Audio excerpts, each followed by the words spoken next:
माता सीता ने भी किया था एक घोर पाप। दोस्तों, रामायण की कथा तो सभी ने पढ़ी या सुनी होगी।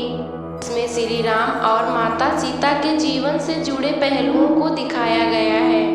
उन्हीं में से एक कहानी में बताया गया है कि मर्यादा पुरुषोत्तम राम ने धोबी के कहने पर माता सीता को अपनी अयोध्या से निकाल दिया था। क्या आपको पता है वो धोबी के रूप में जन्मा एक पक्षी था, जिसके श्राप के वजह से माता सीता को वन में भटकना पड़ा था। जी हाँ, आपने सही सुना कि माता सीता को श्राप मिला था। आज हम आपको बताएंगे कि माता सीता को किस पाप की सजा मिली जो उन्हें वन वन भटकना पड़ा था। धरती की कोख से जन्मी थी माता सीता। मिथिला नगरी में राजा जनक वंश राज करता था। उन्हीं में से एक राजा सीरध्वज थे। वे यज्ञ के लिए जमीन जोत रहे थे, तभी वहां एक छोटी सी सुंदर कन्या निकली। सुंदर सी कन्या को देखकर राजा को बहुत खुशी हुई और राजा ने उसे अपनी पुत्री बना लिया। उसका नाम सीता रखा। सीता एक दिन अपनी सहेलियों के साथ बगीचे में टहलने गई। वहां उन्हें एक तोते का जोड़ा दिखाई दिया, जो बहुत ही खूबसूरत था। वो दोनों पक्षी एक पर्वत की चोटी पर बैठकर बातें कर रहे थे। पृथ्वी पर श्री राम नाम से विख्यात एक राजा होंगे। उनकी पत्नी का नाम सीता होगा। श्री राम सीता के साथ कई वर्षों तक राज्य करेंगे। धन्य है वो जानकी रानी और धन्य है वो श्री राम।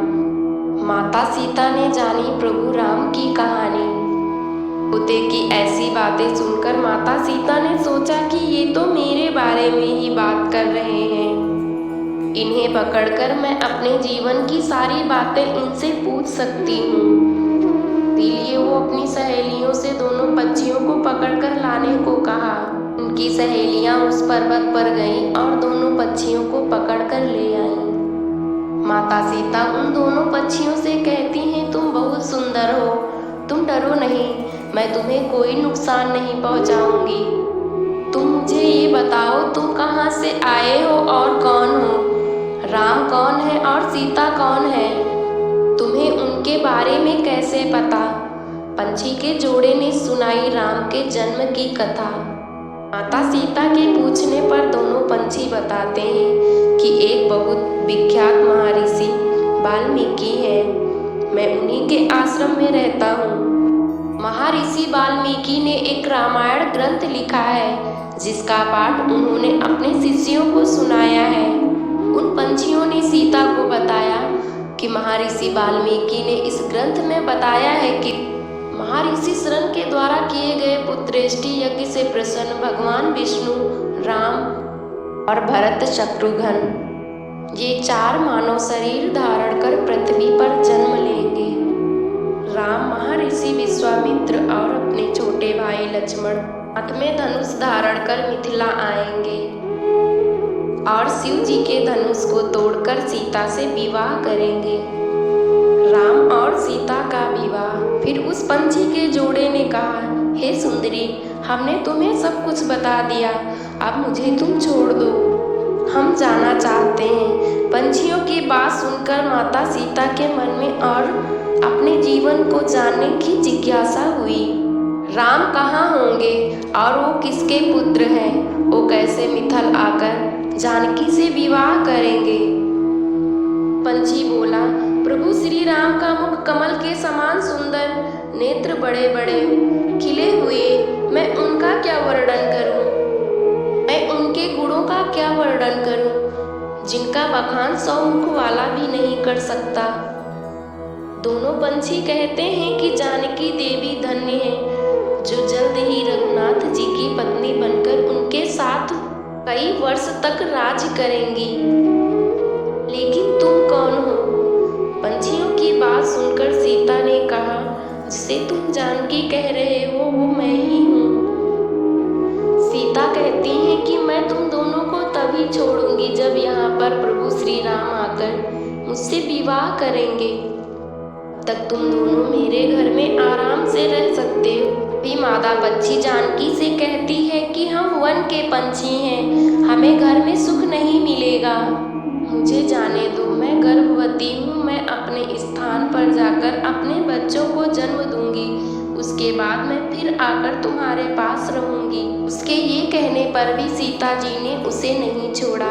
तब उसके पति नर तोते ने कहा, सीता, मेरी पत्नी को छोड़ दो, वो गर्भवती है। जब ये बच्चों को जन्म दे देगी तो मैं फिर तुम्हारे पास लेकर आ जाऊंगा। तब माता सीता ने नरपंछी से कहा, तुम आराम से जा सकते हो, ये मुझे बहुत पसंद है। तुम घबराओ नहीं, मैं इसके बहुत अच्छे से देख रेख करूंगी। सीता ने मादा पंछी को छोड़ने से मना कर दिया तो नरपंछी बहुत दुखी हो गया और सीता से कहा, मैं अपनी पत्नी के बिना नहीं रह सकता, मेरी पत्नी को छोड़ दो। माता सीता, तुम बहुत अच्छी हो। इस तरह उसने सीता को बहुत समझाया और बहुत प्रार्थना की, लेकिन सीता ने उसकी पत्नी को नहीं छोड़ा।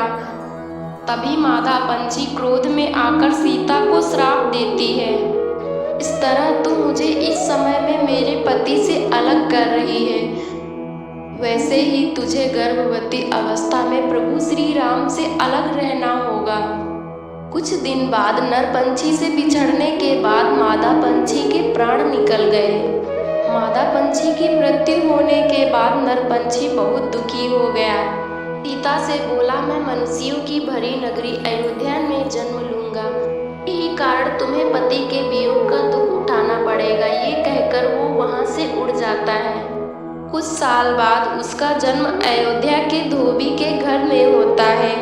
उसी के कारण सीता का अपमान हुआ, उन्हें अपने पति श्री राम से अलग होना पड़ा। तोते का श्राप ही माता सीता को श्री राम से बिछड़ने का कारण बना। इसीलिए सीता माता जब गर्भवती थी तो उन्हें अपने पति से दूर वन में रहना पड़ता है।